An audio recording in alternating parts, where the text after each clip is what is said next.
Dave, everyone knows about the aim for 2020 to get in the Football League. With 5 years to go, you're one step from doing that now. How do you feel? Yeah, great. It's probably a game I've enjoyed most all season because, as you know, there was no pressure today. And, I mean, it was a bit of a funny game today, wasn't it? Because it could have gone either way. But it's nice to be able to come and enjoy it. But, we set a plan out, as everybody knows, and our plan was to get out of Conference North in 3 years. This is the 3rd year we've been in, and you're right, we gave ourselves 5 years to get out the next one. I sat down with the manager on Thursday, and he said, "What budget am I going to give him? What do you expect?" I said, "Look, we've got to. If he thinks he's got the basis to have a go, then we're going to have a go." So the plan's 5 years. It's a very difficult league to get out of. We're going into a different thing. We've got 14 overnight stays next year, which is 14 overnight stays. So that's almost like being in the Premiership, the sort of cost of running it. So, but that's part of it. That's why we've done it. To be there, to be up there with the big boys, and we're looking forward to it. So we certainly, we're not used to losing. We've had 7 seasons of not losing, so we don't want to go up there and start losing. And coach journeys are a long way back when you've lost, but they're not very long when you've won. So we're going to try and have a go at it. You had plenty of highs throughout the season. Do you have any particular highlights? Well, highlight for me, without a doubt, what was I thought we played brilliant at Kidderminster away. It was a fantastic game of football. They're a footballing side like us. It was a game 3-3, but we played great that day.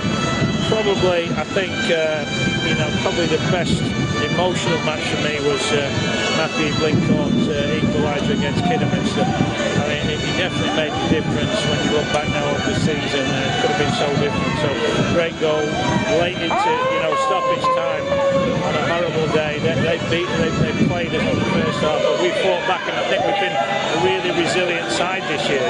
We scored a lot of goals late on. What they call Fergie time, the famous Fergie time. We've had Charlie time, or whatever you want to call it.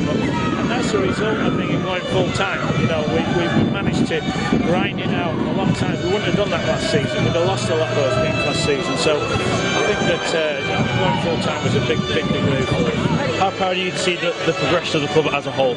Yeah, I'm just speaking to the fans upstairs in Churchill's, and I said that what makes building these things is what people ask me, am I proud? And it's particularly about being proud. It may sound strange, I don't have that emotion, but what I have a great emotion about is seeing that we've got 2,600 people on here today, and everyone said we couldn't do that, and we can do it, and we can build a fan base here, we can build a club out of nothing, and that's what's exciting.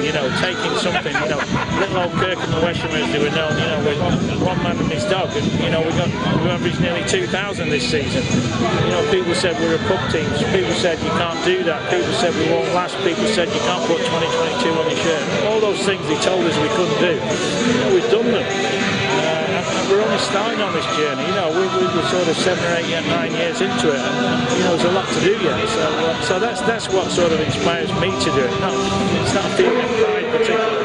And today was the club's 500th game as AFC Fylde. Was it? That's a fitting tribute. That's a stat I never knew, but that's an amazing stat, isn't it? Yeah, 500th game as AFC Fylde. Yeah. Well, that was controversial at the time, changing the name. I was passionate about doing that because I wanted to get a team that the whole of the AFC Fylde could get behind, and I think that's proven kind of to be okay. People from Lytham, Kirkham, Freckleton, wherever you are on the Fylde coast, you can get behind this team, and that was the idea. I'm sure you're going to look forward to the celebrations tonight, but when does planning start for next season? Yeah, our big celebration was on that bus coming home. I mean, me and the president, Di, my best friend, we go everywhere with the team. We sit on the coach, we have those journeys back. We always have a few beers on the bus going back. It was a great journey back last week. 3 hours. It happened to be, couldn't have been better really. If it'd been a half-hour journey, it wouldn't have been good. So Boston was perfect for that. It'll be great tonight. All the family are here. My friends are here. And and we'll have a big party tonight and celebrate.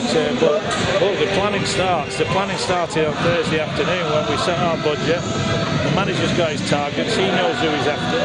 We've approved those, in principle, those targets, and if we can get them in, we want to put it to bed before him and I go on holiday, and then we're off the next season.